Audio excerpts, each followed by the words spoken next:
Fala pessoal, vamos ao nosso aulão de língua portuguesa. Olha, com questões obviamente da IDECAM, para que a gente perceba como a IDECAM trabalha, para que você treine as questões da IDECAM e detone lá na prova de Campina Grande. Então, olha, IDECAM é difícil? Não, não é uma prova difícil, pelo menos em relação à língua portuguesa. Nada comparado à FCC, à FGV, ao CESP, nada disso. Apesar que eu não posso falar muito, porque em 2012, até 2012, a FCC era uma prova bem básica de língua portuguesa. Só que em 2012 ela mudou o perfil, passou a ter uma prova bem complexa como as provas do CESP, né? Então não vou falar muito não para não queimar a minha língua. Então, claro, a prova da IDECAM é básica. Se vai mudar na prova de Campina Grande, isso aí a gente não sabe, né? Então você tem que estar preparado. A prova também não pode ser muito fácil, porque vai valorizar aí as pessoas que não estudaram, né? E você está estudando, você está dedicado, então a prova tem que ser mediana, tá bom? Então vamos lá, a nossa primeira questão. Primeira questão é uma questão da IDECAM Pedra Bonita, Minas Gerais. Assinale a alternativa em que a concordância verbal se encontra incorreta. Incorreta.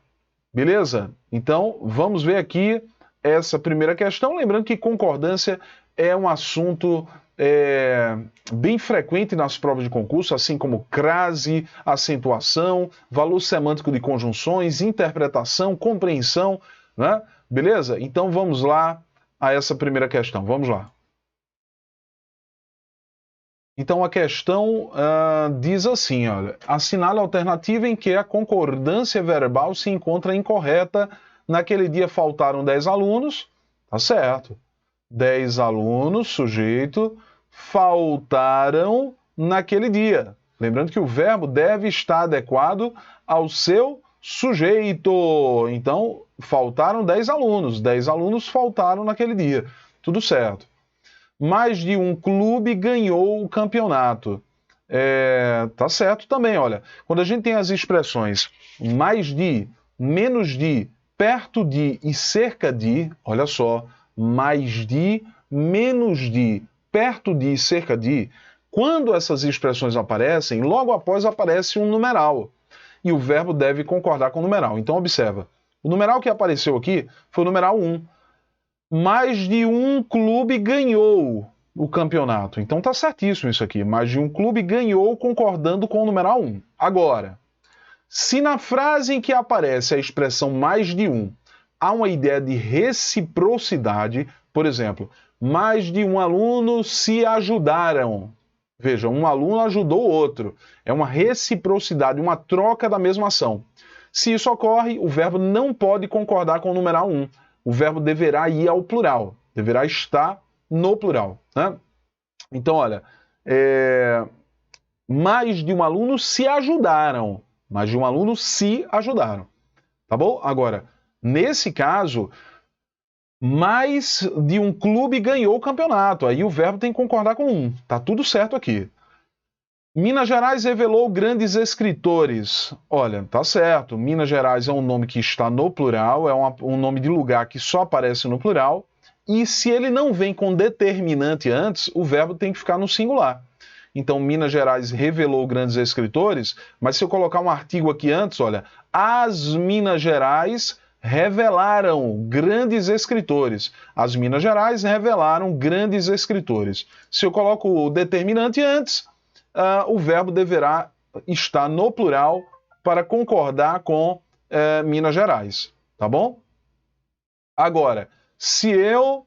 é o mesmo caso de Estados Unidos, né? Os Estados Unidos assinaram o acordo, porque eu coloquei o artigo antes, né? Os Estados Unidos assinaram, ou simplesmente Estados Unidos assinou no singular, porque eu não coloquei o artigo. É a mesma regra, beleza? Então vamos lá. Livros, brinquedos, roupas, tudo estava fora do lugar. Olha, pessoal, aqui a gente tem uma sequência de termos, né? Livros, brinquedos, roupas, que na verdade funciona como sujeito, só que logo após apareceu tudo, a palavra tudo, que a gramática chama de palavra resumitiva. Por quê? Porque resume tudo que eu disse antes, né? Livros, brinquedos, roupas, tudo isso aqui estava fora do lugar. Olha, também está certa a letra D, né? Tudo certo aqui, sem problemas. O relógio deu 2 horas. Olha, tá certo. O relógio deu 2 horas, deu concordando com o relógio, né? O relógio bateu 2 horas. E aí, estaria errado se fosse no relógio. No relógio, bateram 2 horas. 2 horas bateram no relógio. Deram no relógio, né? Mas aqui o relógio deu 2 horas, né? Então, tudo certo aqui, sem erro.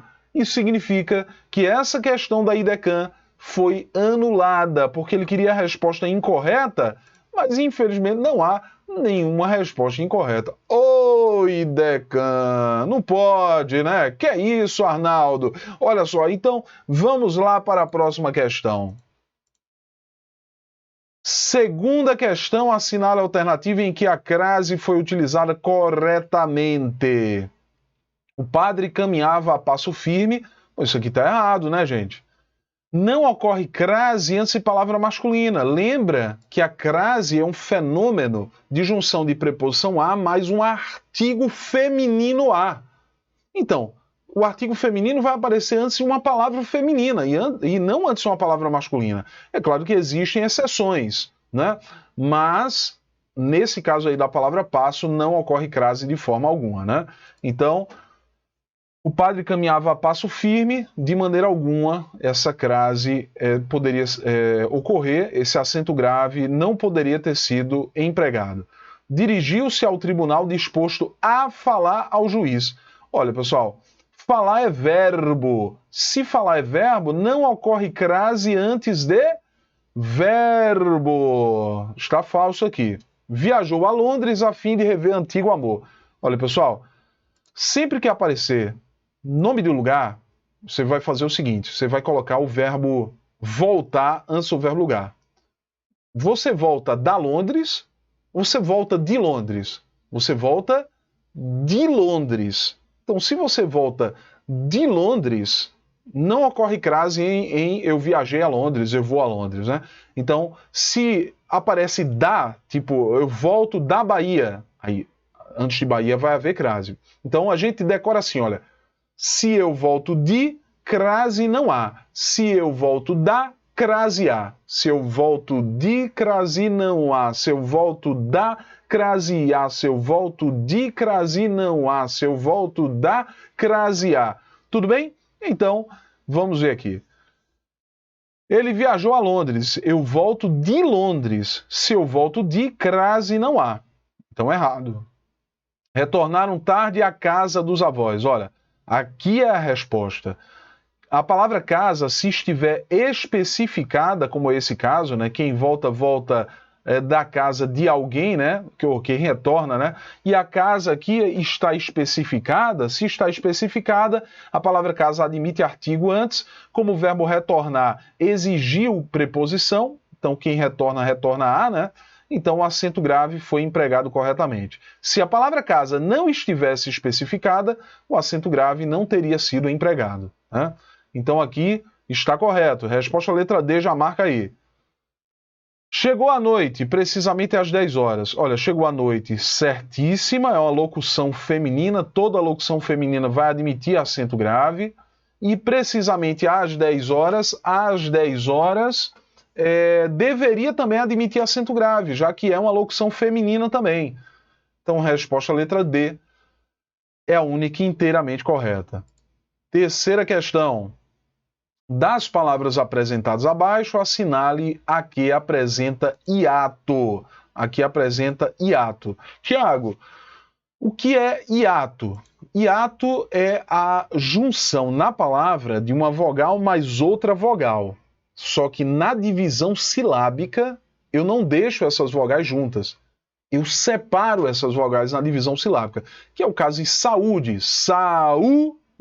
O U é forte e forma hiato com a vogal que está antes. Então, eu tenho que separar na divisão silábica. O hiato, a palavra hiato significa separação, né? Então, hiato na língua portuguesa vai ocorrer quando eu tenho vogal mais vogal. Então, vogal mais vogal juntas na palavra, na divisão silábica eu separo, né? Saída, saúde, açaí, moer, o verbo moer, eu separo duas vogais aí, né? Então, vamos ver aí a questão. Cadê? Das palavras apresentadas abaixo, assinale a que apresenta hiato. Lembrando que a IDECAN ela costuma errar, né, português nos enunciados das questões de português, o que é absurdo, né? Faltou uma vírgula aqui, olha. Das palavras apresentadas abaixo, vírgula, assinale a que apresenta hiato. Ô, IDECAN! Vamos lá, olha. Temos aqui meu. Meu não é hiato. Meu, esse é forte, né? Meu. O E é bastante forte, é vogal, e o U é fraco, porque você não diz meu, você não diz meu, você diz meu. O E é forte, mas o U é fraco. Então o que eu tenho é um ditongo decrescente, porque a vogal é forte e a semivogal é fraca, o ditongo é decrescente. Olha, pai, vogal, mas semivogal. O A é forte e o I é fraco. Esse I é fraco porque eu não pronuncio pai. Se fosse pai, ele seria forte. Saguão. Olha, saguão eu tenho aqui um tritongo, mas não tenho hiato. Melancia. Olha, observa que esse I é muito forte, né? Melancia. O I é forte e muito forte. Por ser forte, é uma vogal, o A também é vogal, né? Vogal mais vogal, eu tenho que separar. E aí eu tenho hiato. Lembrando que a letra A sempre vai ser vogal. E esse I é vogal porque é forte, né? Melancia, vogal mais vogal, hiato, a resposta é a letra D de dado. Vaidoso, aqui eu tenho um ditongo decrescente, vogal mais semivogal, esse I é fraco, né? Dessa vez. Não é vaidoso, vaidoso. Aqui é vaidoso, vaidoso. Aqui é melancia, então o I é forte, né? Por isso é hiato na letra D. Resposta letra D de dado para a terceira questão. Quarta questão, meu povo, e aí, como é que tá? Tudo tranquilo? Beleza, se não estiver tranquilo, entra em contato comigo depois, né? Por meio do Instagram, do canal lá do YouTube, Português no Alvo, né? Então, vamos lá, vamos ver. Quanto à regência, analise as frases abaixo e assinale a incorreta. Os alunos chegaram cedo ao colégio. Olha, pessoal, quem chega, chega a algum lugar. Então tá aqui, eles chegaram aonde? Eles chegaram ao colégio, né? Então o verbo chegar exigiu a preposição a de forma correta, tá aqui, né? Lembrando que a gente costuma dizer os alunos chegaram no colégio. Está errado. Eles chegaram ao colégio, tá certíssimo aqui. Meus amigos, a letra B se repetiu aqui, olha. Meus amigos foram no cinema. Opa, aqui está errado. Porque quem vai, vai a algum lugar. Não, ninguém vai em algum lugar. Eu vou a algum lugar. Então eles foram ao cinema e não no cinema. Ela não obedece aos mais velhos. Olha, quem obedece, obedece a. Tá aqui a preposição a exigida pelo verbo obedecer, né? Então tá aí a preposição a exigida pelo verbo obedecer, que é um verbo transitivo indireto sempre, tanto obedecer como desobedecer. São verbos transitivos indiretos e pedem preposição, tá certíssimo. Pedro mora na Rua da Mooca, tá certo. Quem mora em algum lugar, em mais a, na, tá certíssimo. Prefiro estudar a trabalhar, certíssimo. Quem prefere uma coisa a outra coisa, então certíssimo. A única resposta realmente errada, né? É a letra B de bola, que inclusive apareceu repetida aqui, parece que era indicando a resposta. Quinta questão já, vamos lá. Quinta questão. Quando estamos juntos, somos rosa. Olha, a IDECAN acho que não gosta muito de vírgula não, viu? Porque aqui faltou uma vírgula também. Quando estamos juntos, vírgula, somos rosa. Ô, IDECAN! A IDECAN costuma errar, né? No enunciado de língua portuguesa. Ela erra português no enunciado, isso é fora do normal. IDECAN, o que é isso? Vamos lá fazer uma prova sem erros de português, né? Então vamos lá. Olha, meu povo, olha só. A palavra sublinhada anteriormente apresenta a ideia de... Olha, a palavra sublinhada que não saiu aqui é a palavra quando. Quando estamos juntos, vírgula, somos rosa. Aí ele quer saber, na verdade, o valor de sentido da palavra quando. Lembrando que a palavra quando é uma conjunção, né? Assim como várias outras palavras são conjunções. Conjunções existem várias na língua portuguesa. Tiago, eu tenho que saber todas as conjunções? Bom, é interessante que você saiba, para que você entenda quais são os significados dessas conjunções. As conjunções da língua portuguesa podem indicar 14 significados: adição, adversidade, alternância, conclusão, explicação, causa, consequência, comparação, condição, concessão, conformidade, proporção, tempo e finalidade. 14 valores de sentido das conjunções na língua portuguesa. Então, fique muito atento, porque você tem que saber esses 14 valores de sentido. Ah, Tiago, tem que saber mesmo? Tem que saber, porque cai em prova de concurso.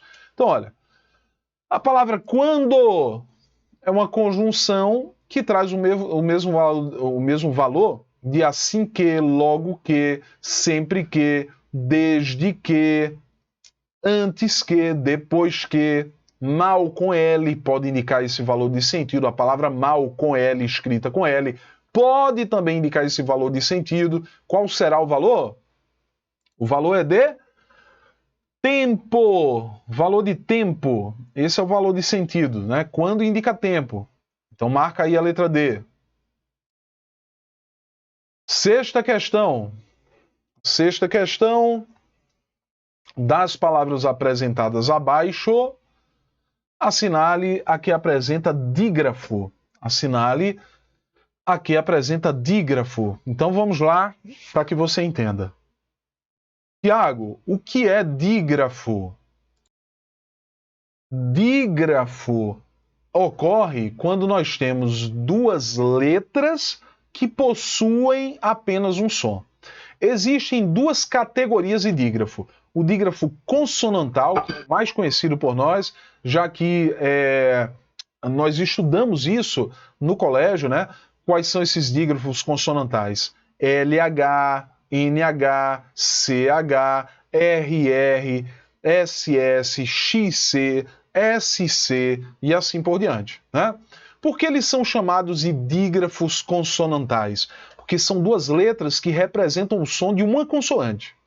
Mas existem também os dígrafos vocálicos. Os dígrafos vocálicos são aqueles formados, claro, são duas letras com apenas um som, mas as duas letras vão produzir o som de uma vogal, que é o caso de AN, EN, IN, ON, OM, AM, EM. Quando você perceber que essa junção, na verdade, traz apenas o som de uma vogal com um tio em cima, uma vogal nasalizada. Por exemplo, a palavra canto, canto. O meu canto é sublime. O meu canto é sublime. Na palavra canto eu tenho um A e um N, só que na verdade eu só ouço o A nasalizado. Can, can, é o A nasalizado. A palavra lento, lento, o EN, você ouve em, len, em. Então, são duas letras, o E e o N, com apenas um som. O som de uma vogal nasalizada. Beleza? Então, senhores e senhoras, vamos ver aqui a nossa questão. A nossa questão que diz o seguinte... das palavras apresentadas abaixo, assinale que apresenta dígrafo. Caneta, apresenta dígrafo? Não. Aí você poderia me perguntar, mas e esse AN aqui, Tiago? Esse AN? Esse AN, você não pronuncia o A e o N com um único som. Na verdade, você ouve o som do A e você ouve o som do N. Veja que você diz can, ne, ne. Olha o N, ne, can, ne, tá. Então você ouve o A e ouve o N. É diferente de canto, canto. O N você não ouve, você não pronuncia o N. Agora, caneta, você pronuncia o N. Mas canto, você não pronuncia. Tudo bem? Chave. Existe dígrafo aqui? Com certeza. O CH é um dígrafo, são duas letras que trazem o som de uma consoante, o som de um X, né? Então são duas letras com o som de um X. Por isso eu digo aí que é um dígrafo consonantal. Duas letras com som de uma consoante, né? Dígrafo consonantal. Resposta letra B, pode marcar aí. Café não traz dígrafo, mesa não traz dígrafo, lua também não traz dígrafo. Resposta letra B de bola. Próxima questão. Questão de número 7. Câmara de Coronel Fabriciano, Minas Gerais. Na passagem no Distrito Federal, por exemplo, a arrecadação em média é 6,2 milhões de reais mensais com a venda de cigarros. O valor corresponde a 25% do preço por maço. Os parênteses foram utilizados em sua segunda ocorrência para... Veja, apareceram nesse texto parênteses aqui, olha, separando DF do Distrito Federal, né? E apareceram parênteses também mais embaixo, né? Tá aqui, olha. Tá aqui, olha. Cadê? Aqui. Com a venda de cigarros, o valor corresponde a 25% do preço por maço. Então veja que ele fala sobre o valor que foi colocado aqui, olha, 6,2 milhões de reais mensais com a venda de cigarros. Ele diz que esse valor corresponde a 25% do preço por maço. Tudo bem? Então ele quer saber o motivo desses parênteses. É para fazer uma retificação? Não. Retificação é correção. Não houve correção de nada aqui, né? Evitar uma possível ambiguidade? Também não houve ambiguidade aqui. A letra B está repetida aqui, mas não é resposta não, viu, gente? Separar indicação de ordem elucidativa. Olha, com certeza, ele coloca aqui entre parênteses essa informação para elucidar, para explicar um pouco mais sobre isso aqui. A resposta é a letra C. Indicar possibilidades alternativas de leitura? Não. Resposta letra C. Elucidar, explicar. Tá bom? Então vamos à oitava questão. Vamos lá. Oitava questão diz assim: observe os trechos a seguir. Observe os trechos a seguir. De acordo com os dados da ACT, 82% dos casos de câncer de pulmão no país são causados pelo fumo. Então, olha, gente, ele destacou na questão a expressão de acordo com. Aqui não saiu destacado, certo? De acordo com. Beleza, aí eu venho ao segundo aqui, olha. Por outro lado, o governo local gasta 18 milhões por mês com o tratamento de doenças vinculadas ao fumo, segundo o pneumologista e coordenador do Programa de Controle do Tabagismo e Secretaria de Saúde do Distrito Federal, Celso Rodrigues. Aí ele destacou nesse segundo trecho, ele destacou segundo, de acordo com, no primeiro trecho, segundo no segundo trecho, né? As expressões em destaque estabelecem relação semântica de... Olha, pessoal, é aquela história. É importante você decorar as conjunções? Mas mesmo eu dizendo isso, tem muito aluno que acha que eu estou exagerando, que você não tem que decorar. Ah, rapaz, esse professor aí, ele está inventando coisa. Isso não é para decorar, não. Decore não. Ei, decore não. Vai, cai na onda dele, porque tu vai... Olha, tu vais perder... Será que o cara vai falar bonito assim? Tu vais perder tempo. Olha, não ouça a galera que está de fora do concurso. Beleza? Ouça quem já conhece da história. Você tem que decorar conjunções. Tem que decorar conjunções. São 14 tipos de conjunções. 14 sentidos de conjunções. Tem que saber? Tem. Porque observa a questão. De acordo com e segundo, senhores, tem o mesmo valor de consoante, conforme, né? Então, olha, como, conforme, consoante, segundo, de acordo com o quê? De acordo com o quê? São elementos que trazem valor de conformidade. Conformidade. Vamos ver? Qual foi a resposta? Letra D de dado, conformidade. A conformidade que é uma adequação, né? De acordo, um acordo, né? Então, uma concordância. Resposta letra D. Nona questão. Assinale a alternativa em que há uma palavra cujo prefixo assume valor reiterativo. Reiterar é repetir, né? Reforçar. Repetir, reforçar. Então, olha, explica. Aqui existe um prefixo? Não. Esse ex não é prefixo, faz parte do verbo explicar. Bilhões. Olha, também não, né? Bi é de 2, né? Bi seria de 2, mas em bilhões não, né? Bilhões não seria referente a 2, não. Então não há prefixo aqui. Recaída. Opa! Existe caída e existe o ré. Recaída. O cara caiu uma vez e teve a recaída, uma reiteração.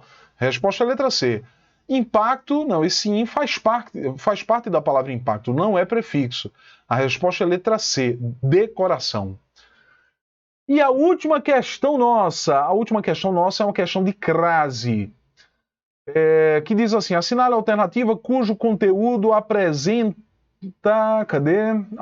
o uso indevido do acento grave, indicador de crase na língua portuguesa. Ele quer a resposta errada. Deixada à própria sorte, a metade ocidental durou pouco, né? Deixada à própria sorte. Esse à própria sorte, né, é uma locução que indica modo, uma locução feminina que indica modo, né? Deixada de que modo? À própria sorte. Então o acento grave aparece sim, porque locuções femininas admitem acento grave. Não seria nenhum absurdo que alguns costumes alimentares cristãos, como comer peixe às sextas-feiras, tivessem a força de lei. Olha, às sextas-feiras é uma locução feminina também. Locução feminina, e o acento grave está correto. Não seria nenhum absurdo que costumes alimentares cristãos tivessem a força de lei, com penas severas aquele que degustasse uma costelinha no dia sagrado.